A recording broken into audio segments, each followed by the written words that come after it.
lain? Nah, ini kemarin kita sampai di sini ya, membahas contoh soal kemarin ya. Classroom tadi sudah saya perbaiki ya slide-nya ya. Jadi kalau kemarin kayaknya belum ada soalnya, ini saya tambahin soal latihan.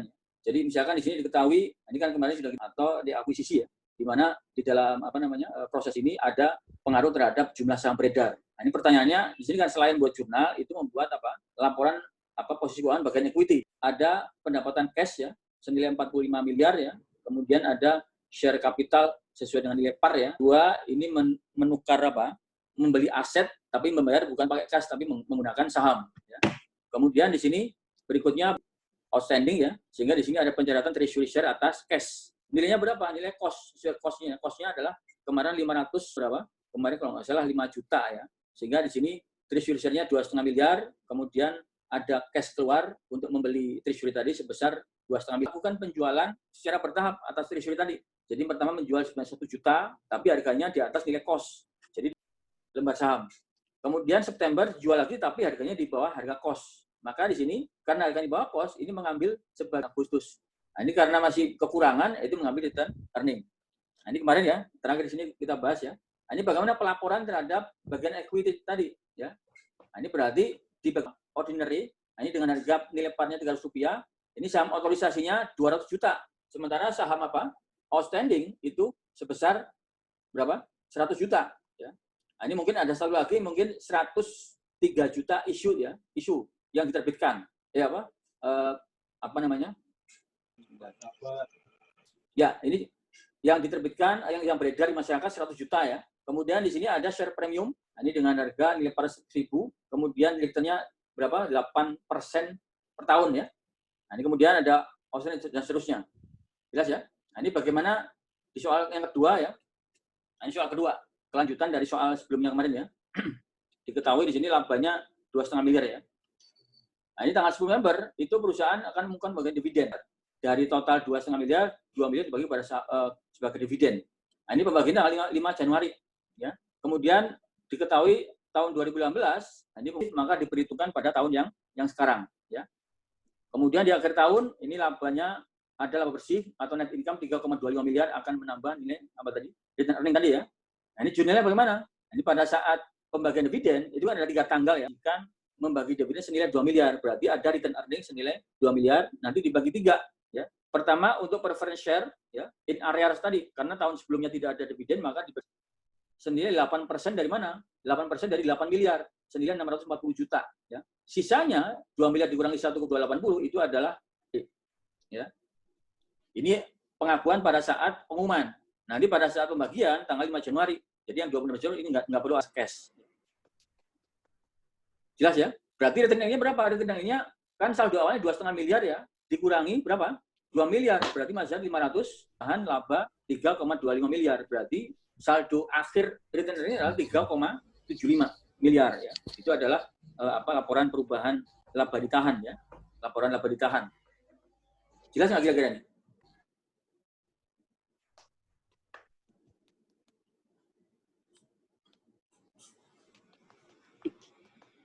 Coba bahas soal yang tahun kemarin ya. Coba sebentar.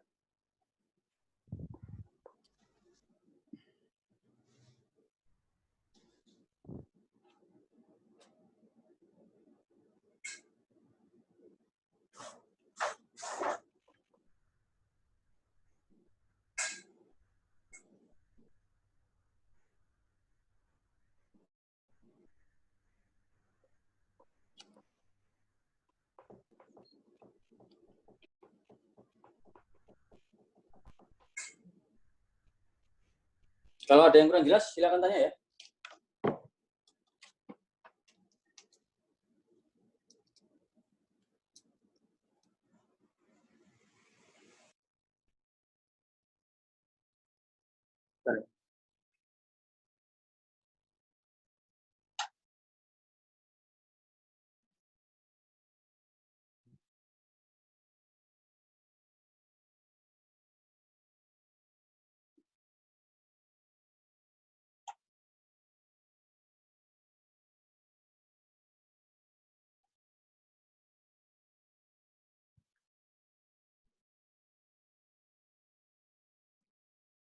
Ya, iya. Kelihatan nggak? Belum, Pak. Belum ya?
Nah, apa ini?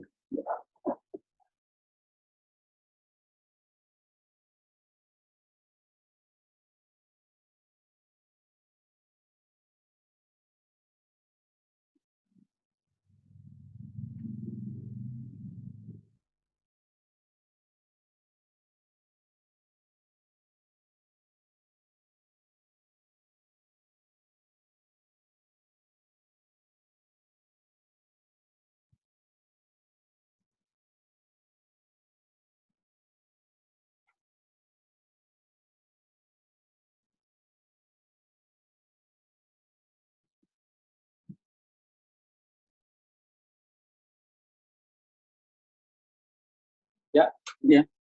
Bentar.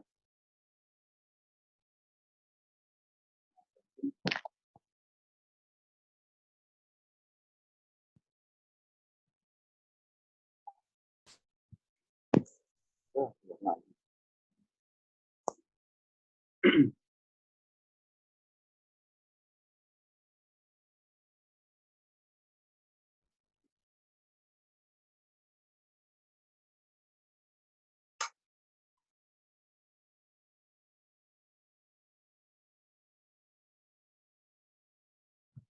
Jadi ininya untuk chapter 15 ini ya. Jadi yang perlu dipahami pertama berkaitan dengan tadi ya, kapan mengakui penerbitan saham ya. Ini yang berikutnya saudara kita ada dulu ya.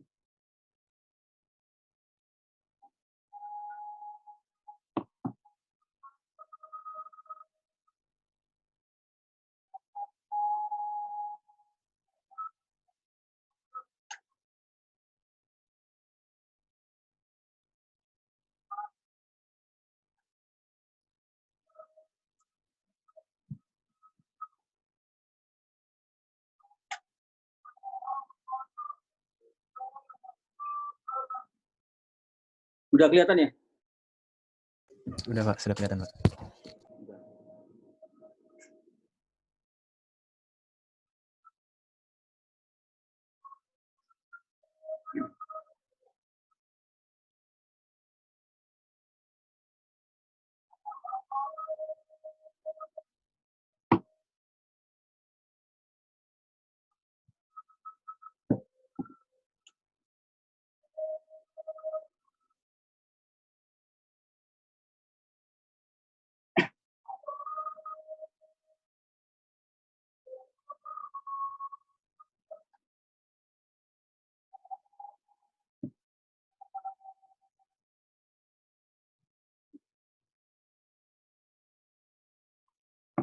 Ya, kita lanjutkan ya. Jadi ini contoh tahun kemarin ya mengenai equity ya.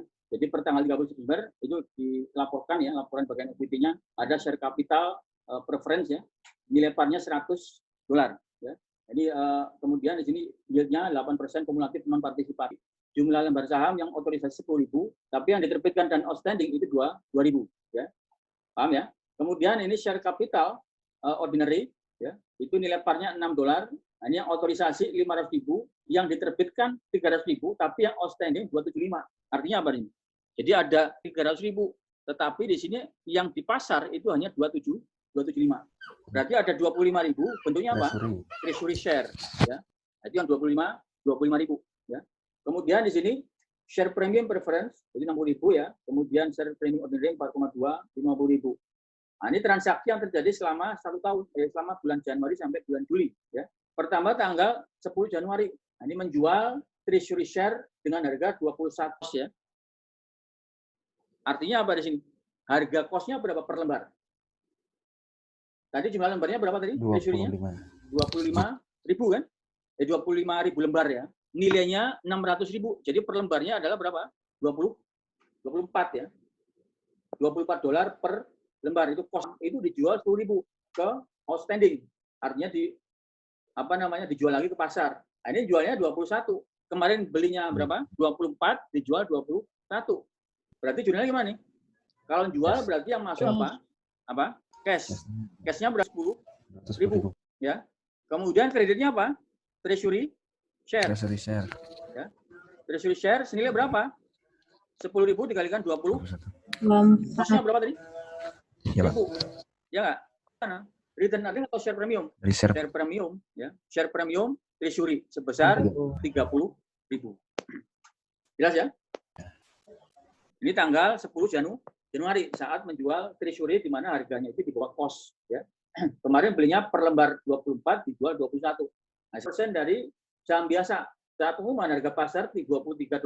Tadi kalau pengumuman dividen itu pengaruhnya apa? Kalau dividen saham itu menambah jumlah apa? Lembar saham. Ya. Artinya pada saat pengumuman perusahaan mencatat apa? Pertama mengurangi return apa? Earning kan? Ya, return earning. Nah, ini return-nya berapa? Return earning-nya? 10% dari jumlah saham outstanding. Tadi saham outstanding berapa tadi? 275 kan? Ya, yang outstanding itu. Kan 275.000. Kemudian 10 Januari itu ada apa?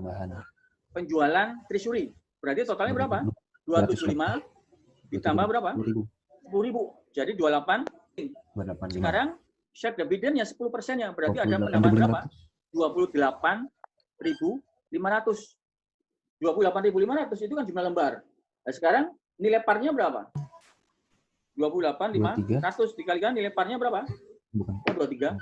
Nilai par. $6, Pak. 23 nilai fair value kan? $6 apa tadi?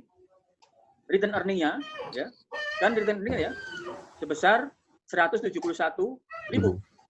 Dari mana? Dari 28.500 dikalikan $6. Kreditnya apa tadi?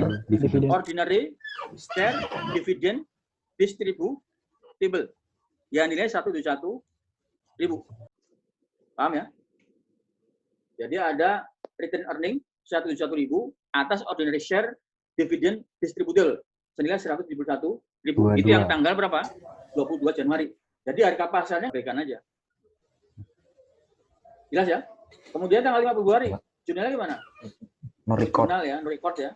Tanggal 16 Februari, nah ini berarti tinggal balik tadi. Apa tadi? Ordinary apa? Share dividend distributable atas apa? Share capital ya. Share capital ordinary. Senilai 171 tadi. Jelas ya, yang 16 Februari ya. Ada pertanyaan dividen, ya tinggal dibalik aja tadi. Ordinary share dividend distributable atas apa tadi? Share capital. Karena di sini tidak mengurangi aset, tidak mengeluarkan aset, hanya memindah kapital ya. 1 Maret menjual seluruh treasury share. Sisanya berapa tadi? Tadi kan treasury share 25.000, dijual 10.000, masih ada 15.000. Dijual dengan harga $22. Berarti jurnalnya gimana? Kalau jual berarti cash kan? Cash atas apa? Ini tadi treasury share 15.000. Berapa? Berapa itu? 24 kali 15. 360.000 ya? Ya, Pak. Cashnya 330. Cashnya berapa? Oh, 330. 330 bener ya? 22 dikalikan 15.000 ya? 15.000. 320.000. Berarti tadi sisa kan? Sisa 20. Jadi masih ada 20. Ya. Berarti yang 10-nya ambil dari mana? Return earning. Return earning. Ya. Jadi debitnya apa? Debitnya cash. Ya. Kemudian share premium. Ya. Treasury. Kemudian apa? Return earning. Ya. Jadi cash-nya tadi berapa? Nah, ini cash-nya sebesar 330 ya. Kemudian share premiumnya 30.000 ya. Kemudian return earnings 10.000. Sehingga total treasury share-nya sesuai dengan cost-nya itu adalah 25 kali 15.000 tadi, 360.000 tadi ya. 24 dikalikan 15.000 ya. 360.000 tadi ya. Ada yang kurang jelas nggak nih kira-kira? Nggak ada ya. Nah, ini yang tanggal 30 Maret, jadi soalnya kurang lengkap ini, kepotong ya.